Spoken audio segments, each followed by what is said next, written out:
제가 우리 교회 봄의 향연들을 쭉 살펴보면 얼마나 마음이 좋아지는지 모릅니다.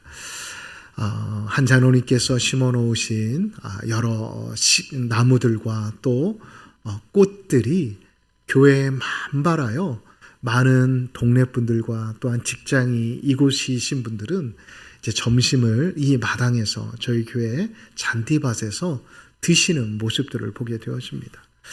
그러면서 벚꽃이 피게 되었을 때는 너무나도 아름다워서 정말 보기가 좋다. 나만 보기에는 너무나도 아깝다라는 생각을 하게 되었습니다.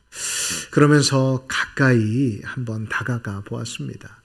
겨울에 보았던 그 벚꽃나무는 정말 거북이 등짝처럼 탁탁하고 정말 이렇게 갈라진 것처럼 볼품없고 생명이 없어 보였는데 이제 봄이 되자 따스한 햇살과 또한 이른 비와 늦은 비에 의해 꽃이 피는 모습을 보게 되었을 때 너무 아름답다라는 생각을 다시 한번 해보게 되었습니다. 어느 시인은 이렇게 벚꽃이 만발한 모습을 보고 꼭 신부가 하얀 면사포를 쓰고 신랑을 기다리는 모습을 표현하기도 하였는데 정말 우리 교회의 모습이 그러한 모습이 아닌가 생각이 되어졌습니다. 저는 이렇게 우리 교회의 잔디밭과 또한 교회 주변에 심겨져 있는 나무와 꽃들을 바라보면서 한 가지 깨달은 게 있었습니다. 인생에 있어서도 가장 필요한 것은 이 식물과 나무와 같이 생명력이구나라는 것을 깨닫게 되었습니다. 어른들이 우리 청소년들과 청년들을 바라보면서 가끔 이런 말들을 하십니다. 참 좋을 때다라고 말입니다. 왜 이런 말씀을 하실까요? 저는 아직 그 정도의 나이까지는 되지는 못했지만 어른들에게 그러한 의미에 대해 물어보니까 그렇더라고요. 그 아이들, 그 청소년들과 청년들의 모습 안에 생명, 강한 역동성이 느껴지기 때문에 그 모습이 너무나도 부럽다라고 말씀하신다라는 말을 들은 적이 있었습니다. 성경에도 이렇게 어릴 때부터 생명력이 왕성했던 한 인물이 있습니다.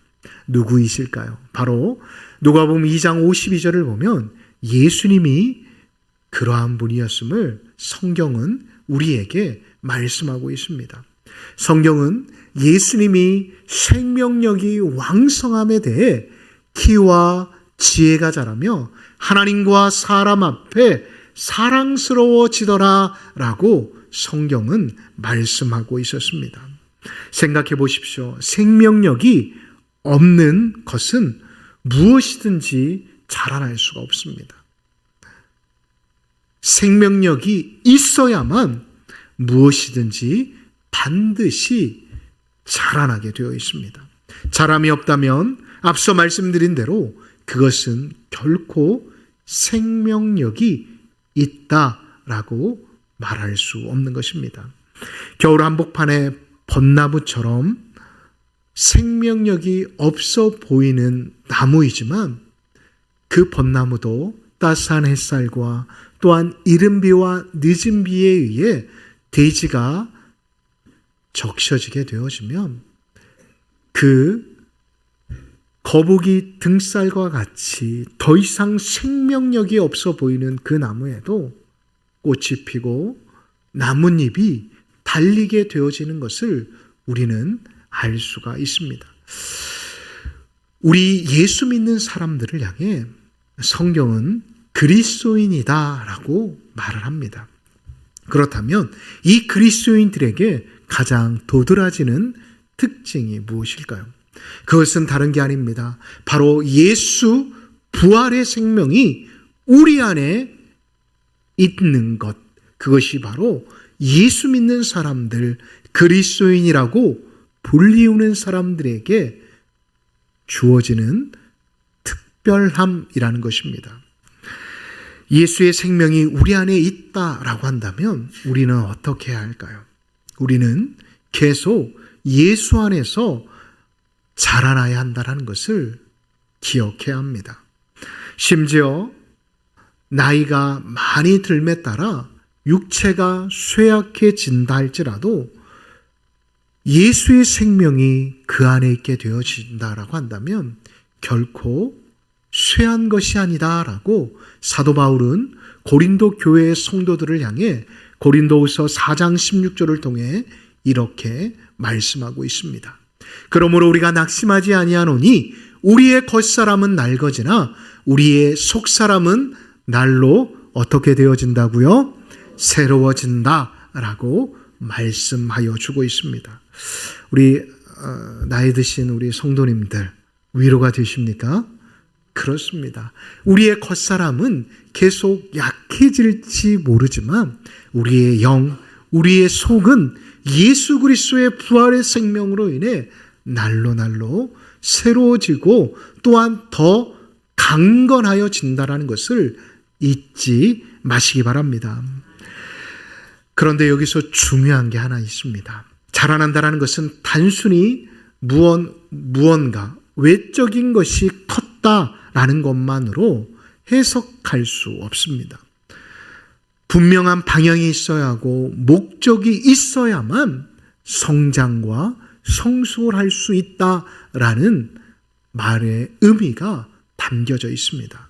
오늘 본문 15절을 함께 보시면 오직 사랑 안에서 참된 것을 하여 범사에 그 예수님에게까지 자랄지니 그는 머리니 곧 예수님 그리스도다라고 성경은 말씀하여 주고 있습니다.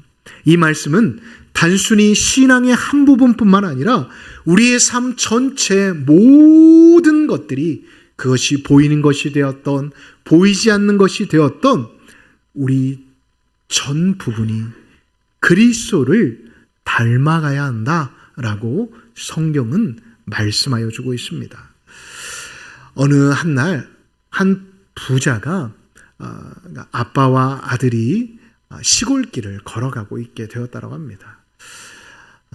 늦은 저녁이었지만 여름이었기에 습함으로 인해 금방 갈증을 느끼고 또한 이렇게 걷는 게 힘들게 되었다고 합니다.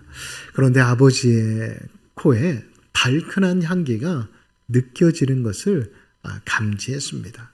그래서 아버지가 아들을 바라보며 이렇게 물어보았다고 합니다. 아들, 목마르지 않아? 그러자 아들이 예 아빠 목말라요. 시원한 거 먹고 싶어요 라고 이야기하는 것이었습니다. 그래서 아버지가 그 달큰한 향기가 나는 밭을 살펴보니 그곳에 참외가 매달려 있는 것이었습니다. 그래서 아들에게 이렇게 묻습니다. 아들, 참외 먹고 싶니? 그러자 아들이 예 아빠 참외 먹고 싶어요. 그러자 아버지는 그 참외밭 가까이로 아들을 이끌고 아들을 망보게 한 다음 자신이 참외를 따오겠다라고 이야기를 합니다. 그러자 아들이 이렇게 말합니다. 아빠, 그 밭은 우리의 밭이 아닌데 따도 될까요? 그러자 아버지는 괜찮아. 하나쯤인데 괜찮지 않을까? 라고 하며 웃으며 밭으로 들어갔다고 합니다. 그러자 밭에서 아버지는 이제 참외 줄기가 상하지 않도록 조심조심해서 마침내 맛있게 익은 한 참외를 따려고 하는 순간 아들이 이렇게 외치는 것입니다. 아빠, 누가 우리를 보는 것 같아요. 빨리 나오세요. 라는 이야기를 듣게 되었습니다. 아버지는 하나를 따지도 못한 채 헐레벌떡 그 밭에서 나와 아들의 손을 붙잡고 그 밭에서 멀어질 때까지 힘차게 뛰어갔다고 합니다. 헉헉거리면서 더 이상 뛰지 못할 상황까지 되게 되어지자 아버지는 잠시 숨을 고르며 아들에게 물어보았다고 합니다. 누가 우리를 보았니? 누가 보았는지 혹시 너는 보았어? 라고 물어봅니다. 그러자 아들이 이렇게 말합니다. 아빠, 하나님이 우리를 보고 계셨어요 라고 말입니다. 이 말을 듣고 아버지는 무언가에 크게 한 대 맞은 것처럼 멍한 채로 그 자리에 서 있을 수 있었다고 합니다. 사랑하는 성도 여러분, 혹 이 이야기 속에 아버지의 모습이 혹 우리 지금 그리스도인이라고 하면서 신앙생활을 하고 있는 우리들의 모습은 아닐런지요. 사람의 눈은 피하면서도 하나님이 지금도 우리를 바라보고 계신다라는 것을 망각한 채 우리는 사람 앞에서는 조심하면서도 하나님 앞에서는 우리가 조심하려고 하지 않는 모습이 우리 안에 있지 않는지 한번 여러분들의 삶, 여러분들의 신앙을 점검해 보았으면 좋겠습니다.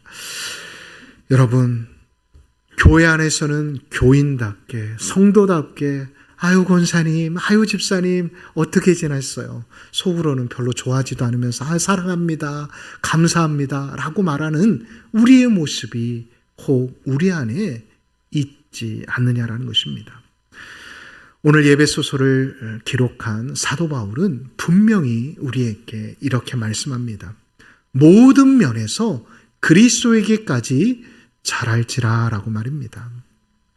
사람이 보지 않는 순간에도 가정이나 직장이나 또한 사업장에서 말과 행동뿐만 아니라 마음과 생각까지도 하나님과 사람 앞에서 부끄러움이 없는 사람, 사랑스러워 가는 사람이 바로 그리스도인이다라고 말씀하고 있다는 것입니다.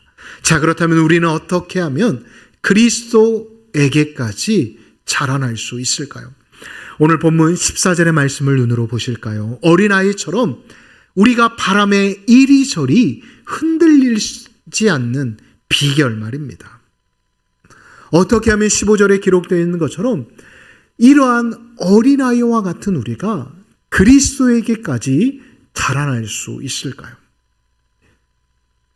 너무나도 설교 시간을 통해서 많은 말씀을 통해서 많이 들으셨기에 뻔한 이야기로 들리실 수 있지만 우리는 성경을 가까이 해야 합니다. 하나님의 말씀 곧 영혼의 양식을 멀리하게 되어지면 신앙은 자라나는 게 아니라 점점 메말라질 수밖에 없고 약해질 수밖에 없다라는 것입니다. 그래서 신앙의 성장은 어느 특별한 사람, 항존 깊은 자들이거나 교회를 오래 다닌 사람들에게만 주어지는 게 아니라는 것입니다. 신앙 성장이라는 것은 매일 말씀을 가까이 하고 그리스도 안에서 말씀대로 살아가고자 애쓰는 사람들, 어린아이의 상태를 벗어나 이제 장성한 자의 삶의 자리로 나아가기 위해 발버둥 치는 사람들에게 주어진다라는 것입니다.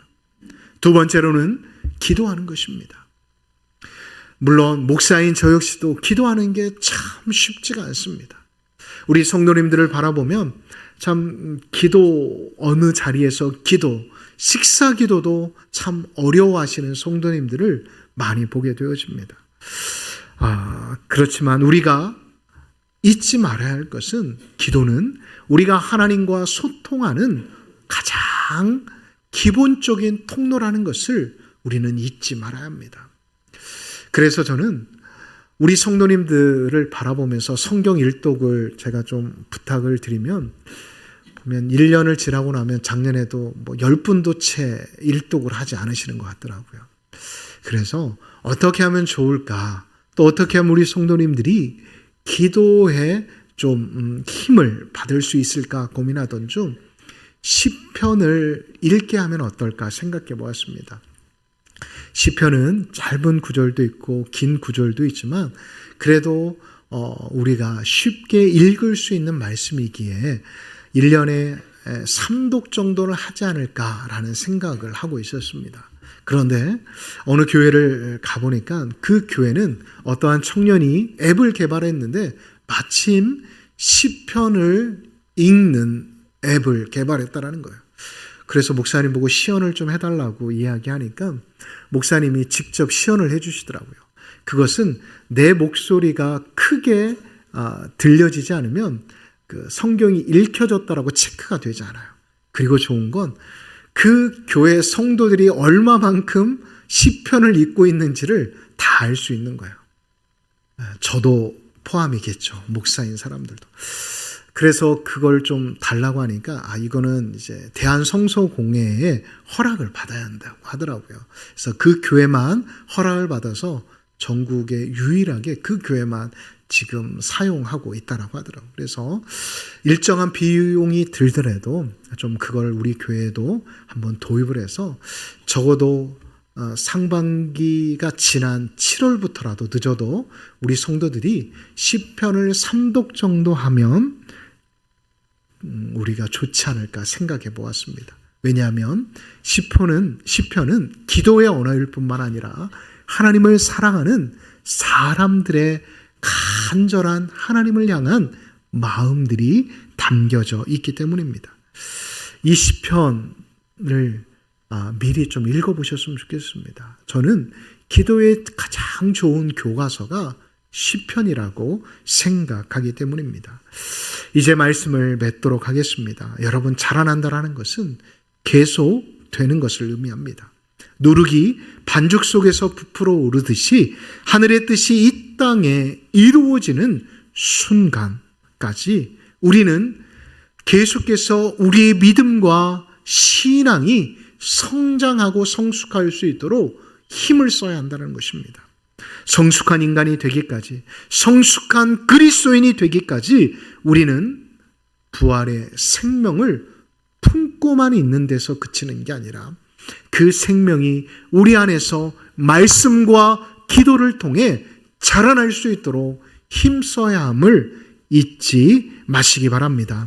그렇게 되어지면 봄에 생명력이 없어 보이는 듯한 그 나무 역시도 꽃을 피고 나뭇잎을 맺듯이 우리 역시도 예수님과 동일하게 키가 자라듯이 하나님을 향한 마음과 또한 하나님을 향한 그 뜨거움들이 성장하고 성숙해져 갈 줄 믿습니다. 그런데 이러한 변화가 없다라고 한다면 우리는 우리의 영이 죽었다라고 생각하시면 됩니다. 다시 한번 말씀드립니다. 예수님께서는 십자가에 달려 돌아가시고 돌아가신 데에서 그치신 게 아니라 부활하심으로 인해 그 생명, 그 부활의 생명을 저와 성도님들에게 허락하여 주셨습니다. 이것은 어떠한 거센 바람으로도, 거센 환경과 또한 어떠한 사람으로도 제어할 수도 없고 밟아버릴 수 없는 위대한 생명임을 믿으시기 바랍니다. 이러한 생명을 가진 우리는 그러하기에 성장해야 하고 자라나야 함을 잊지 마시기 바랍니다. 이것이 바로 그리스도인의 의무요 또한 살아가는 목적임을 잊지 마시기 바랍니다. 저는 그리스도에게까지 자라나실 수 있는 모든 광람의 가족들이 되어주시기를 예수님의 이름으로 축복합니다. 아멘. 우리가 이 시간 다 같이 일어나셔서 말씀을 기억하며 우리가 꽃들도라는 찬양을 함께 찬양하며 나아가도록 하겠습니다.